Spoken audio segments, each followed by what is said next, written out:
the palace respond to growing calls to replace Interior Secretary John Vic Remulla? Wala pa pong anumang makukomento sa panawagang yan. Hindi po ito napag-uusapan sa ngayon. Gaano po ka-satisfied ang Pangulo doon sa performance ng DILG, not only with the Senate fiasco last week, but also with wrong information about Zaldico's golden visa, Zaldico's Portuguese passport, the timeline for his arrest, as well as the supposed soon release of the Interpol? Medyo nagkasunod-sunod po kasi. Ano po yung pinapataw ng Pangulo? How does the President hold the Interior Department accountable for these gaffes? Sa ngayon, ang huling pagkita ko po na sila'y nagkausap sa aking huling, kumbaga ako'y witness, yung huling pagpupulong bago tayo nagkaroon ng briefing nung Huwebes. Wala po sa akin, personal po, ay wala naman po akong nakitaan na natanggal ang tiwala ng Pangulo kay Secretary John Vic Remulla.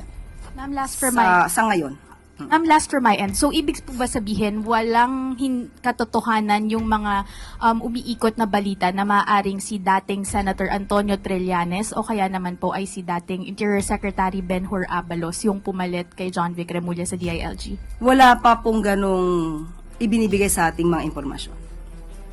Sunod na tanong mula kay Ivy Reyes, Bilyonario.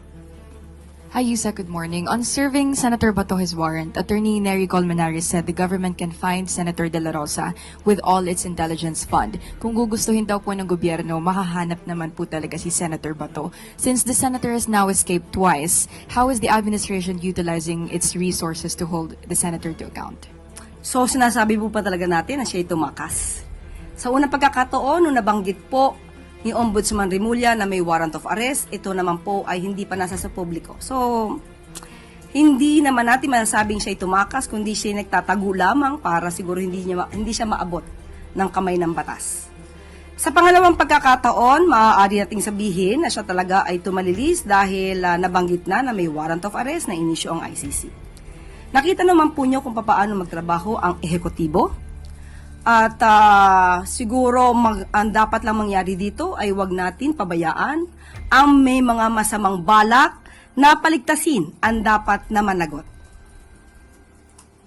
And ma'am, the OSG also gave a strong worded comment that a sitting senator running away from the very courts that he's seeking relief from should be denied of his pleas. We understand Malacanang leaves all opinions to the courts, but doesn't the palace see a need for a stronger stance, especially now that this has reached international traction? Kitang-kita po natin kung ano mismo ang binanggit ng OSG. Nabanggit na sa ngayon ay tinuturing na isang pugante itong si Senator Bato de la Rosa. So, napakalaking mensahe po ito nang ibig sabihin tayong pong lahat ay dapat naging mapanuri kung ano dapat ang ipatupad na batas at kung sino ba dapat din ang makita natin na nagtotolerate sa paggawa ng hindi maganda, paggawa ng labag sa batas. Follow-up question mula kay Maricel Halili, TV5. Yusek, good morning. So how does the palace view those personalities like Senator Robin Padilla who allegedly helped Senator Bato to leave the Senate premise? Magkakaroon po ng pag-iimbestiga at nakita po rin natin ang mga namutawi sa bibig ni Senator Robin Padilla at that time na siya pa ay isang ordinaryong citizen. Na kapag sinabi niya na kapag kami nagsisilbing warrant of arrest ay dapat na sumuko. Pero bakit hindi natin nadidinig mismo kay Senator Robin Padilla ang ganong mga salita patungkol sa kanyang kaalyado na si Senator Bato de la Rosa? Meron bang ibang pagtingin? Meron bang tinititigan? At merong tinitignan lamang?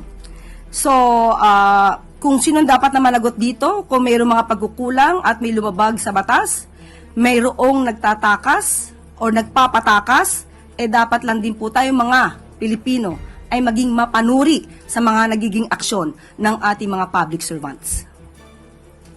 Sunod na tanong mula kay Samuel Medanilla, Business Mirror.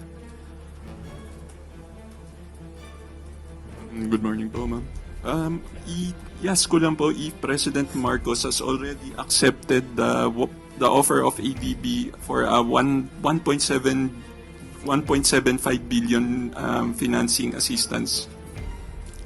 According sa DBM, ang alok po na ito na financing mula sa ADB ay isang malaking tulong at malinaw na nagpapakita ng tiwala sa ating development partners sa kakayahan ng pamahalaan na tumugon sa mga pandaigdigang hamon. Gayunpaman, ayon sa DBM, ito ay kailangan dumaan pa rin sa kaukulang proseso ng pagsusuri at pag-aproba ng pamahalaan. Kailangan pong aralin ng Department of Finance ang terms and conditions ng financing upang matiyak na ito ay naaayon sa fiscal and debt management objectives ng pamahalaan. Clarify ko lang, ma'am. Bali, loan po ba siya or grant? Pinag-aaralan pa to, so most probably loan ito. Pero wala po tayong authority na magbigay ng anumang detalye dito kundi ang DBM lamang po. On another topic na lang po, update lang po kung meron na magre-request na po ba yung Executive Department for a supplemental budget sa Congress for its Middle East response. Okay, ayon din po sa DBM at nakausap po natin sila. Tungkol naman sa posibilidad ng supplemental budget, wala pang pinal na desisyon.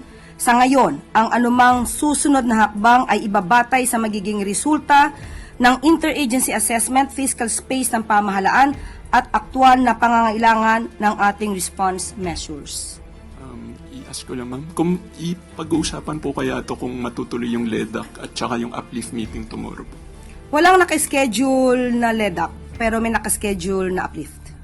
Bakit po kaya, last week po na-mention na baka May 19 yung LEDAC, bakit po hindi na po siya matutuloy?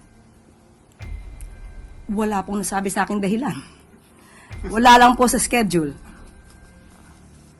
Thank you po. Sunod na tanong mula kay Rafi Ayeng, Daily Tribune. Hi, ma'am. May we just know why the president appointed former Iloilo City Mayor Jed Mabilog, despite his name being included in the drugs watch list during the term of President Duterte? Siguro kung nasa drugs watch list siya, wala po tayong personal na kaalaman dyan. At siguro kung nasa drugs watch list siya, dapat na-demanda na po siya sa ngayon. May demanda na po ba? Parang binigyan po, di ba, ng clemency? No. About the drugs list. Wala pa naman. So, walang kaso. And on another topic po, as the impeachment proceedings officially starts, hopefully today, ano ang pakiusap ng palasyo sa mga senator na tatayong judges? Kasi alam naman po natin na maraming kaalyado si Vice President Sara Duterte sa Senado. Alam naman po natin, ang impeachment trial ay trabaho po ito at mandato po ito sa Senado. Hindi po kailangan na makialam ang Pangulo sa sinabing mandato ng Senado dahil meron po tayong separation of powers. Ang dapat lang po sigurong laging natin tandaan-daan, hindi lang mga Senado, hindi lang sa Senado at Senador, kundi tayo mismong mga Pilipino. Ang dapat na managot, ayon nga sa Pangulo, ay dapat na managot. So, wag na lamang siguro maging daan ang sinuman sa pagtakas ng mga dapat na managot. Follow-up question, Ivan Maria, GMA. Tungkol ito sa sa status ni Senator Bato de la Rosa na sabi ng Office of the Solicitor General ay isang pugante at dapat natin kilalanin ng warrant from the ICC. Last week, ang sabi po ng Pangulo sa kanyang statement, wala siyang utos na arestuhin si Senator Bato. Ganun pa rin po ba ang utos niya despite the position of the OSG that Senator Bato is a fugitive?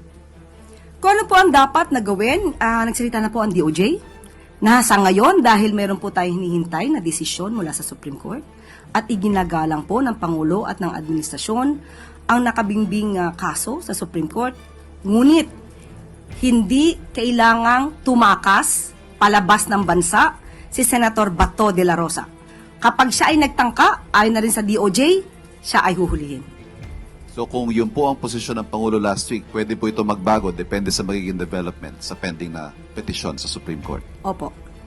Pangalawang tanong ko lang po, as President and as a former member of the Senate, may nabanggit po ba ang Pangulo sa inyo on what he thinks, how he feels about what's happening in the Senate presently? Sa ngayon po, ang alam po natin sa Pangulo ay kailangan lang ipatupad kung ano ang nasa batas. Hindi kailangan na ang bawat isa ay sariling pagyaman ang gawin. Hindi ang iilang interes ang dapat na pagyamanin, kundi dapat tumugon kung ano ang sinasabi ng konstitusyon, patupad kung ano ang sinasabi ng batas. Did you hear him express, I don't know, galit ho ba siya? Dismayado siya? Nalulungkot siya sa nangyayari sa Senado ngayon? Sa huling pangyayari, patungkol dun sa di umano na pagtakas at pagkawala kahit na may protective custody ang Senado, nakakadismaya naman talaga.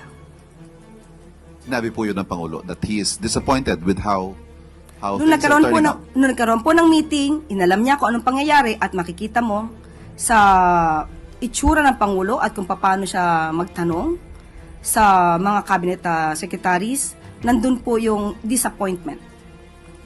Hindi